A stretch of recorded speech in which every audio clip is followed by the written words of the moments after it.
নমস্কাৰ বন্ধুসকল, স্বাগতম এটা নতুন ভিডিঅ' আৰু যিহেতু মই আপোনালোকে ভাবিছে এইটো এটা নতুন চেনেল দেখোন, মাজুলী বিকাশ ব্লগ নহয়, মাজুলী বিকাশ ব্লগ 2। হোৱাট ইজ দিছ চবে ভাবিছে। মেইন কাহিনীটো কৈ দিছোঁ, বহুত দুখৰ মাজত মানে কমচে কম আজি কিমান দিনৰ ব্ৰেক লৈ মানে মনটো বেয়া, সেই ব্ৰেক লোৱা কাৰণটো হ'ল মনটো বেয়া। আৰু গোটেই কাহিনীটো কৈছোঁ, এইটো নতুন চেনেলটো কিয় হ'ল, কি কথা। আৰু এটা চেনেল খুলিছিলোঁ, কিন্তু মই সেই চেনেলটো ভাবিলোঁ নতুনকৈ আপোনালোকক জনাওঁ যে মানুহে কি হয়, এতিয়া মোক সকলোৱে গম মানে যিসকলে চিনি পায় তেওঁলোকে মোক জানে মাজুলী বিকাশ ব্লগ বুলি। আৰু মই যদি বেলেগ এটা চেনেলৰ নাম দি দিওঁ মানে তেতিয়া মানে অলপ কনফিউজ হৈ যাব। এতিয়া চবেই যেনিবা ক'লে এই ভাইটিজনৰ বা দাদা এজনৰ ইউটিউব চেনেল আছে মাজুলী বিকাশ বুলি, সেই তেতিয়া চাৰ্চ কৰিলে অলপ প্ৰব্লেম হৈ যাব নাই। সেইকাৰণে মই মাজুলী বিকাশ ব্লগ 2 দিছোঁ। এইটো মাজুলী বিকাশ ব্লগ আছিলে, কাৰণ কৈ দিছোঁ মূল কাহিনীটো কৈছোঁ। আজি মূল কাহিনীটোৰ কাৰণে এইটো ফাৰ্ষ্ট ব্লগ বুলি ধৰি লওক, ফাৰ্ষ্ট ভিডিঅ' আপোনালোকক দিছোঁ। যিটো মোৰ আপোনালোকে চেনেল দেখিছে, এইটো মাজুলী বিকাশ ব্লগ, সেই মাজুলী বিকাশ ব্লগ মোৰ হাতত নাই। আচৰিত কথা, মোৰ হাতত সেইটো একেবাৰে নাই চেনেল। আৰু আপোনালোকক কৈছোঁ মোৰ ইনষ্টা আই ডিটো নাই। ইনষ্টা আই ডি দুটা আছিলে, সেইটো দুইটাই নাই। ফেচবুক আই ডিটো নাই মোৰ লগত। ভাবিছে চাগে কি নাই কৈ আছে, একদম সঁচা কথা কৈছোঁ, একেবাৰে নাই মোৰ হাতত। মই প্ৰায় বহুত যুঁজিলোঁ, বহুত চেষ্টা কৰিলোঁ, কিন্তু যিমান দিনলৈকে পাৰোঁ সিমান দিন মই চেষ্টা কৰিয়ে থাকিম, কাৰণ মোৰ হাতত গোটেইখিনি বস্তু আছে। মানে কাহিনীটো কি হ'ল কৈ দিছোঁ, মোৰ যোনটো আই ডি আছিলে, আই ডিত এটা মেইল লাগে, মেইলটো মোৰ ৰিকভাৰ মেইলো নাই, যোনটো মেইল আছিলে সেই মেইলটোও নাই। মানে মোৰ লগত মেইলটো মুখস্থ আছে, কিন্তু সেই মানে মনত আছে, কিন্তু মেইলটো মোৰ ক'ত যায় সেই ক'ডটো মোৰ লগত অহা নাই। কাৰণ অহা নাই মানে মেইল দুইটাই নাই। মোৰ মোবাইলটো অলৰেডি লষ্ট মাই ফোন, আৰু সেইকাৰণে মোৰ এইটো প্ৰব্লেম হ'ল। আৰু কৈ দিছোঁ এই চেনেলটো নতুন, একেবাৰে নতুন। মানে মই এটাই ভাবক, মই চেনেলৰ পৰা যে ইউটিউবৰ পৰা কিবা ইনকাম কৰিম তেনেকুৱা চ'ৰ্চ নহয়। এটা মানে মোৰ মন মানে ভাল লাগে, ধৰি লওক ক'ৰবাত গৈছোঁ, ক'ৰবাত মেলিছোঁ, মানে ফুৰিছোঁ মেলিছোঁ, সেইখিনি মানে আপোনালোকক দেখাবলৈ কিবা এটা ভাল লাগে।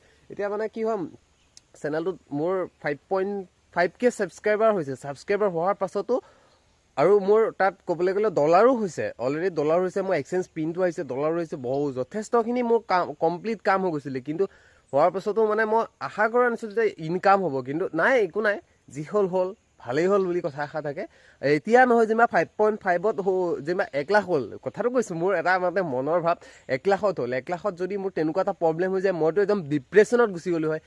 এতিয়া মানে কি হৈছে কাহিনীটো, এতিয়াতো মই ইমান এটা 5.5ত গৈছে, হ'ব দে, একো নাই, ধৰিব পাৰি। মানে মনটো অলপ মানে দুখ লাগিব, কিন্তু অলপ কণ্ট্ৰল কৰিব পাৰি, কণ্ট্ৰল কৰিব পাৰি। এইটো ফোন আছিলে, এই ফোনটোত অলপ প্ৰব্লেম হ'ল। হোৱাৰ পাছত মই এটা নতুন ফোন কিনিলোঁ। নতুন ফোনটো লগ ইন কৰিবলৈ বিচাৰোঁতে সেই প্ৰব্লেমটো ক'ত কিবা লাগি গুচি গ'ল, পাত্তা নাপালোঁ, একো ধৰিব নোৱাৰিলোঁ। ঢেৰ প্ৰব্লেম হৈ গ'ল। আৰু মই আপোনালোকক কৈছোঁ সেইকেইটা আইডিও আনছাবস্ক্ৰাইব নকৰিব, মই চেষ্টা কৰিম যে সেই বস্তুকেইটো আনিবলৈ যিমান পাৰোঁ ট্ৰাই কৰিম। আৰু মই অলৰেডি ট্ৰাই কৰি আছোঁ, কৰি থাকিম। আৰু এইকেইদিন মই এনেই থকাতকৈ, মন মাৰি থকাতকৈ ভিডিঅ' বনাই আপোনালোকক দেখাই থাকোঁ, সেই বুলি ভাবি আজি এই ভিডিঅ'টো আপোনালোকক দিলোঁ। আৰু এটা কথা কওঁ যে মানে সেই আগতে যেনেধৰণে ছাপোৰ্ট কৰিছিলে আপোনালোকে মোক, বিভিন্ন স্থানত গ'লে যেনেকুৱা আপোনালোকে মন্তব্য দিয়ে বা মানে কিবা এটা ভাল উৎসাহ দিয়ে, ঠিক এতিয়াও দিব বুলি আশা থাকিল এই চেনেলটোত। মাজুলী বিকাশ 2, মানে মাজুলী বিকাশ ব্লগ 2, জিন্দাবাদ, ধন্যবাদ। আৰু আকৌ নতুন ভিডিঅ' লগ পাম। দলঙৰ নতুন খবৰ আহি আছে। বিশেষকৈ আপোনালোকক ক'বলৈ গ'লে, দলঙৰ আপোনালোকে প্ৰায় মোক ছাপোৰ্ট কৰে, দলঙৰ ভিডিঅ'ত আপোনালোকে সঁহাৰি দিয়ে যে দলঙত এনেকুৱা ধন্যবাদ। আৰু আগবাঢ়ি যোৱাকৈ আশীৰ্বাদ দিব যে যি হ'ল, আকৌ চেষ্টা কৰিম, চেষ্টা অসাধ্য একো নাই, চেষ্টা কৰি যাম। আৰু এটা কথা কওঁ যে সেই চেনেলটোত যথেষ্ট কষ্ট কৰিছিলোঁ, খৰচো কৰিছিলোঁ। মিনিমাম খৰচ আপোনাৰ 20-25 হাজাৰৰ ওপৰত মই খৰচ কৰিছোঁ। মানে ভিডিঅ' বনাবলৈ যোৱা গাড়ী তেলৰ কথা কৈছোঁ, 20-25 হাজাৰৰ ওপৰত খৰচ কৰিছোঁ। আৰু খোৱা বোৱাটো এক্সট্ৰা। ভাবক, ইমানখিনি খৰচ কৰাৰ পাছতো একো নাই। সেইটো মানে এটা শিকিছোঁ, এটা কলা পাইছোঁ যথেষ্ট। এইটো ভাবক, মই এটা যদি চেনেলটো খুলি মই এইখিনি ইমান স্পীডত বা এনেকৈ সুৰ সঞ্চাৰ লগাই এনেকৈ আপোনালোকক কথা ক'ব নোৱাৰিলোঁ হয় যদি ফাৰ্ষ্ট বনালোঁ হয়।